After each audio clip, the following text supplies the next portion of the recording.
My name is Jonathon Porritt and I'm a sustainability activist and have been for the last 40 years. But 20 years ago we set up an organisation called Forum for the Future, which does a lot of work with companies big and small to encourage them essentially to adopt more sustainable practices.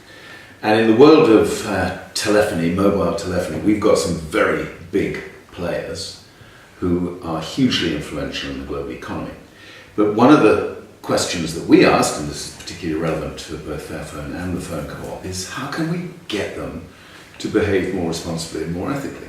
And what I think Fairphone has done, which is really interesting, is to move from being an NGO, a non-governmental organisation, into being an entrepreneurial entity in its own right.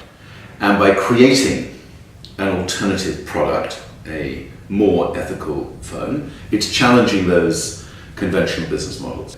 And the Phone Co-op is obviously doing the same kind of thing. It's saying there's a different way of organising our different services, our different products, the different kind of contracts that consumers have to create and distribute wealth more fairly. So everybody involved in the Phone Co-op is a member. They're not just a passive user at the end of usually a pretty incomprehensible and indigestible contract. So it's changing the nature of the relationship between the people who produce the products and provide the services and the people who use those products and services. These days it's different. There really is a lot more attention to how things are made, where they're made, what the working conditions are, what the environmental impacts are, and so on.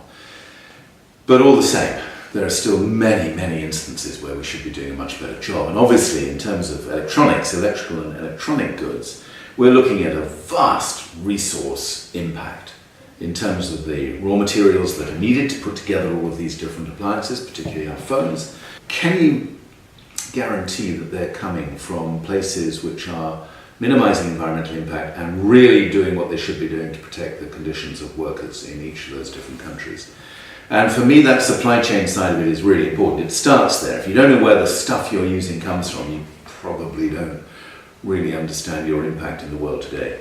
I've watched how you can change systems, how you can make things improve for the better, both in terms of people and the environment.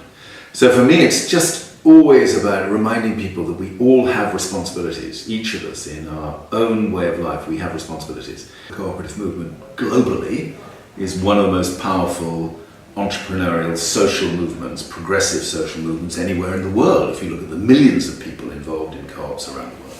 So I think what the Phone Co-op is doing is really interesting because it's saying, yeah, this is our sector, if you like. This is where we're seeking to improve the conditions in this industry. We're seeking to provide a really good service to our member customers. And because we're thinking about this in a more cooperative way, we're going to think about where we get our energy from, for instance. We're going to think about how our employees travel around. We want to reduce the carbon footprint of how people commute. We're going to encourage the use of cycles. We're going to think this stuff through holistically. And for me that's really important because far too many companies just say, this is who we are, this is what we do, here are our customers, forget the rest. And the trick is, don't forget the rest. Put the rest into the middle of the business. Put the rest at the heart of what the business is trying to do. And as soon as we start thinking in that more integrated, holistic way, as I put it, then it's amazing how much transformation can be brought about.